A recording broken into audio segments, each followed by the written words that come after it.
Bonsoir. Format un peu différent parce que je me balade. J'ai quand même le micro, je suis au bord de la mer, donc c'est pour qu'on entende bien. Une vidéo plus courte suite à la réécoute d'une de mes dernières vidéos. Et j'ai envie d'aborder les dangers de la suranalyse.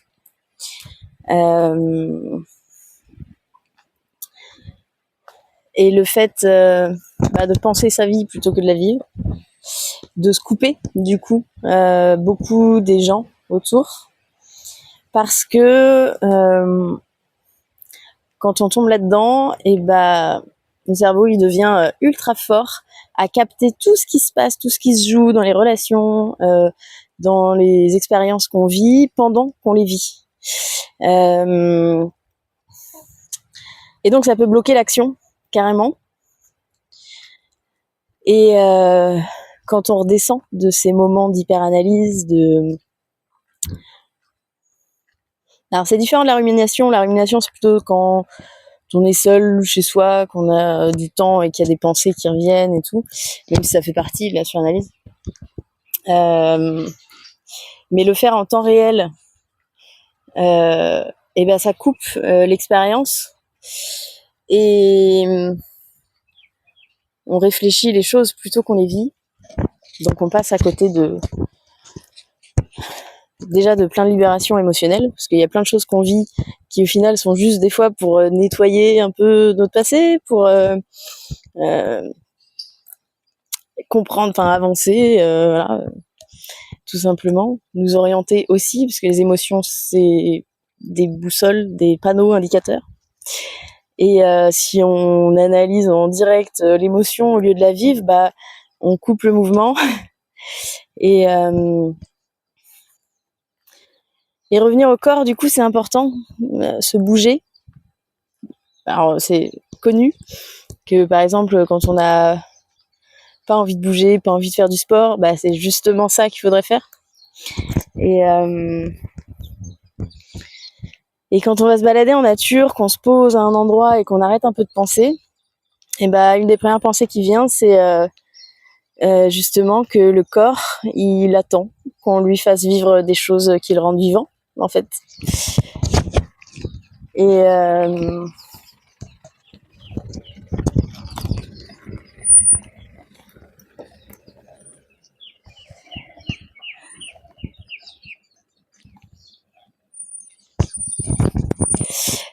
Et être vivant, pour un corps humain, c'est différent peut-être pour chaque personne.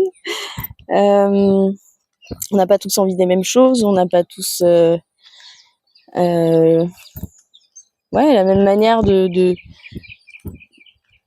vivre d'une manière qui nous anime, en fait, qui nous rende vivants. D'où le principe de trouver un peu ce qui résonne avec nous, ce qui nous fait vibrer, ce qui nous met en joie, mais pas que, parce que c'est pas... Il n'y a pas que la joie qui incite au mouvement. Et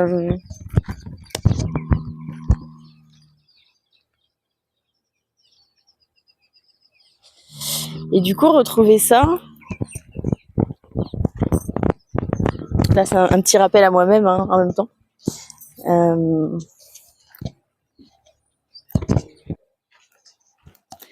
Tu fais une pause. Du coup, un des deuxièmes risques de la suranalyse, danger, c'est d'être tout le temps en quête de quelque chose.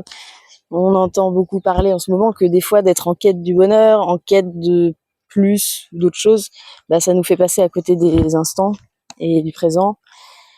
Et on peut se réveiller à un moment en mode mais qu'est-ce que j'ai fait de mon temps ces derniers temps. Un petit tips qui me vient comme ça, c'est l'expression encore.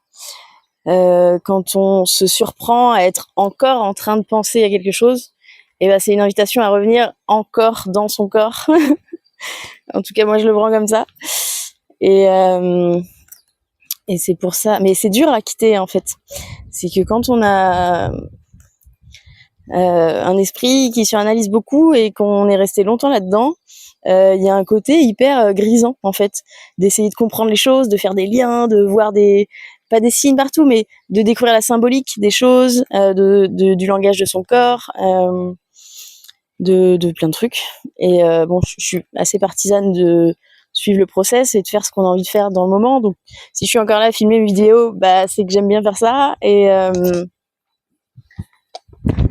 je vais arrêter de le faire en me disant que ça va servir à quelqu'un d'ailleurs, parce que c'est juste que je kiffe. Et j'en ai besoin pour nettoyer mon système aussi, me remettre à jour, on va dire, en termes d'instant présent. Parce que là, je suis là. J'apprends à pas avoir honte aussi, à me balader avec mon petit micro et à papoter pendant que je discute. C'est un truc qui fait partie d'une forme de liberté à laquelle j'aspire. C'est-à-dire de plus avoir honte du regard des gens, qu'est-ce qu'il fait, il est en train de se filmer, la honte, enfin voilà. Ça, mon corps, il avait besoin de se libérer de ça. Donc c'est petit à petit, parce que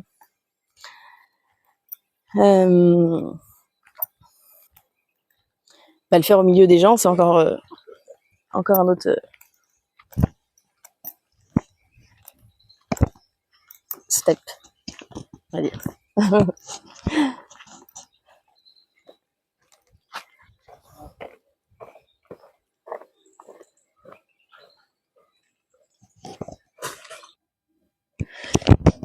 Mais du coup, si je parle de ça ce soir, c'est parce que à la réécoute justement d'une vidéo, ce qui m'est venu, c'est waouh, elle réfléchit trop et en fait, on a juste envie de lui faire un câlin.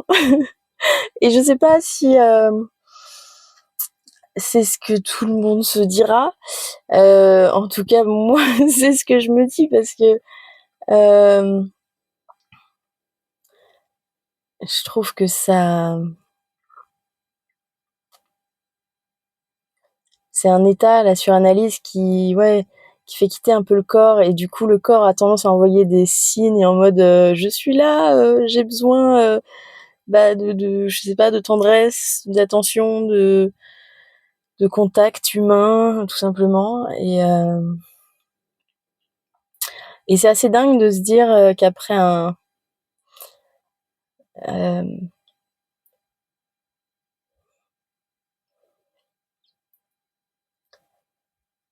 des difficultés amoureuses, parce que pour moi le corps est un petit peu l'extension du cœur, et quand le cœur se met à construire des barrières pour se protéger par peur d'être à nouveau blessé, et le corps développe des barrières aussi, alors, plus ou moins invisibles et ressenties par les gens, mais du coup euh, on a du mal à être approché à nouveau.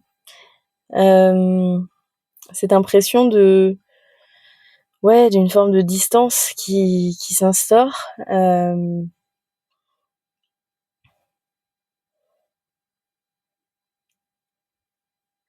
Par protection, en mode j'aime les gens, hein, mais tranquille, tranquillement. Mais bon, la vie est bien faite. Normalement, c'est justement le rythme de chacun qui fait que ces barrières-là, elles se retirent petit à petit, et ça nous laisse la possibilité de gérer le rythme avec lequel on veut à nouveau des rapprochements, etc. Et pour quelles raisons, et voilà. Ça recentre un petit peu aussi une forme de construction choisie, consciente dans sa propre vie, plutôt que le fait de se laisser guider et influencer depuis toujours sans s'en rendre compte. Donc il y a une forme de reprise de contrôle, mais dans la bonne forme, en tout cas dans une forme consciente qui va vers des décisions qui nous font du bien, quoi. Contrôle de soi, tout simplement, de dire oui, dire non, ses limites, etc.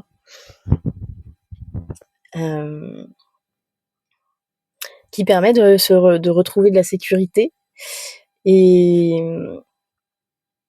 d'être dans un lâcher prise vis-à-vis des peurs, ça se passe mal, voilà. Donc ça aide à élever un peu, hem, une liberté d'action et de choix pour soi-même, quoi. Hem, donc voilà, c'est un peu le résumé, de ce à quoi sert d'analyser, ces mouvements intérieurs.